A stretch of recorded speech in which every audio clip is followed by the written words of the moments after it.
বরগুনার তালতলীতে এক তরুণীর সঙ্গে দুই ইউপি চেয়ারম্যান ও এক ছাত্রলীগ নেতার আপত্তিকর ভিডিও ভাইরালের ঘটনা জেলা জুড়ে এখন মুখরোচক গল্পে পরিণত হয়েছে। টানা ৩ দিন ধরে একের পর এক এইসব ভিডিও ভাইরাল হয়। ছাত্রলীগ নেতা বাদে ভিডিও ভাইরাল হওয়া দুই ইউপি চেয়ারম্যানই আবার স্থানীয় আওয়ামী লীগ নেতা।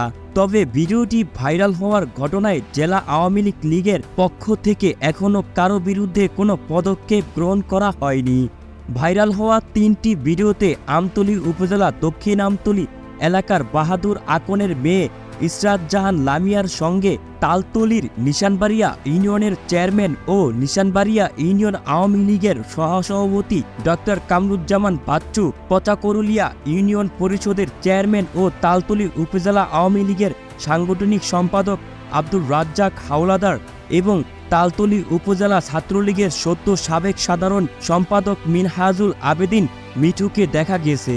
এইসব ভিডিও ভাইরালের আগে গত ১২ এপ্রিল রাতে ইসরাত জাহান লামিয়া এবং তার সহযোগী হিসেবে উল্লেখ করে জাহিদুল ইসলাম সবুজ ফকির নামে এক যুবকের তালতলী থানায় পর্নোগ্রাফি নিয়ন্ত্রণ আইনে মামলা করেন চেয়ারম্যান কামরুজ্জামান বাচ্চু। এ মামলায় আবার অপর দুটি ভিডিও ভাইরাল হওয়া চেয়ারম্যান আব্দুর রাজ্জাক হাওলাদার ও মিনহাজুল আবেদিন মিঠুকে সাক্ষী করা হয়েছে। পরবর্তীতে আসামিদের গ্রেফতার করে জেল হাজতে পাঠায় পুলিশ। মামলার বিবরণে বাদী কামরুজ্জামান বাচ্চু উল্লেখ করেন, ঘটনার প্রায় ১ বছর আগে অভিযুক্ত নারী ইসরাত আমার মোবাইল ফোনের হোয়াটসঅ্যাপে কল করে। প্রথমে আমি বিষয়টি এড়িয়ে গেলেও পরবর্তীতে কল রিসিভ করি এবং ওই নারী আমাকে বলে আমার এক পরিচিত মনে করে ভুলবশত ফোন চলে গেছে। এ সময় নারী পরিচয় দেন তিনি বরিশালে থাকেন এবং ঢাকায় একটি LLB অধ্যয়নরত। তিনি বলেন পরিচয়ে কয়েকদিন পর ঢাকায় কাজের জন্য গেলে ওই নারী ১ নং আসামি আমার সঙ্গে দেখা করতে চাইলে আমরা একটি রেস্টুরেন্টে দেখা করি।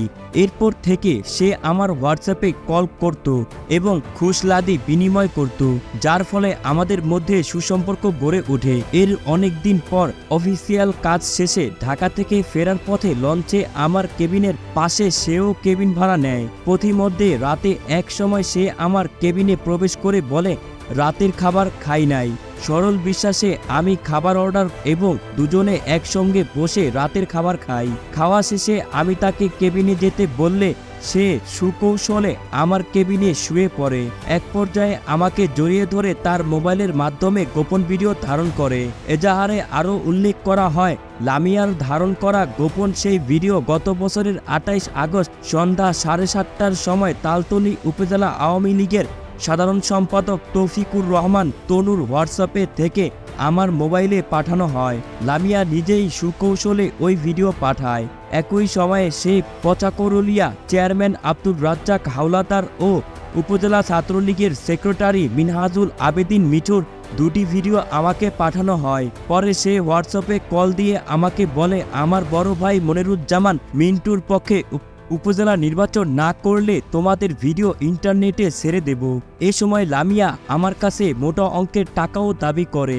তালতলী থানায় দায়েরকৃত ওই মামলা সূত্রে জানা গেছে পর্নোগ্রাফি আইনের ৮১২৩৫ এর ক ৭ ধারায় মামলা দায়ের করেছেন চেয়ারম্যান কামরুজ্জামান বাচ্চু। মামলাটি অধিকতর তদন্তের স্বার্থে বরগুনা জেলা পুলিশ সুপারের নির্দেশে বরগুনা জেলা গোয়েন্দা শাখায় পাঠানো হয়েছে। এই বিষয়ে বরগুনা জেলা গোয়েন্দা পুলিশের অফিসার ইনচার্জ মোহাম্মদ বশিরুল আলম জানান, চেয়ারম্যান কামরুজ্জামান বাচ্চু পুলিশ সুপারের কাছে একটি লিখিত আবেদন করলে আমরা ওই নারী ও তার সহযোগী সবুজ ফকিরকে জিজ্ঞাসাবাদের জন্য ডিবি কার্যালয়ে নিয়ে আসি। জিজ্ঞাসাবাদে অভিযুক্তরা ঘটনা সত্যতা স্বীকার করেছেন এবং আমরা ইতিমধ্যে কিছু আলামত উদ্ধার করেছি।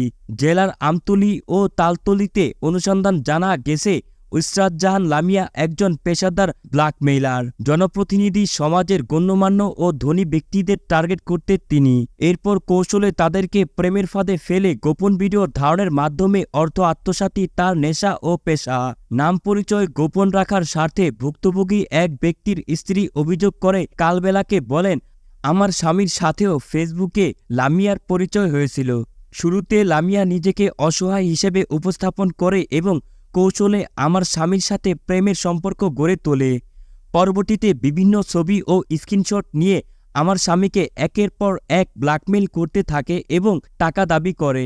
এ সময় আমার স্বামী টাকা না দিয়ে লামিয়ার নামে মামলা করেন। ওই মামলায় অনেক দিন জেলে ছিলেন লামিয়া। এদিকে জেলা গোয়েন্দা পুলিশের এক কর্মকর্তা কালবেলাকে বলেন, ইসরাত জাহান লামিয়া ও তার সহযোগী জাহিদুল ইসলাম সবুজ ফকির আমাদের কাছে দেওয়া জবানবন্দিতে একজন জনপ্রতিনিধির নাম উল্লেখ করেছেন। তাদের দাবি, এই জনপ্রতিনিধি তাদের আশ্রয়ে প্রশ্রয় দিচ্ছেন। এই ঘটনার রহস্য উন্মোচনের অনুসন্ধান চলছে।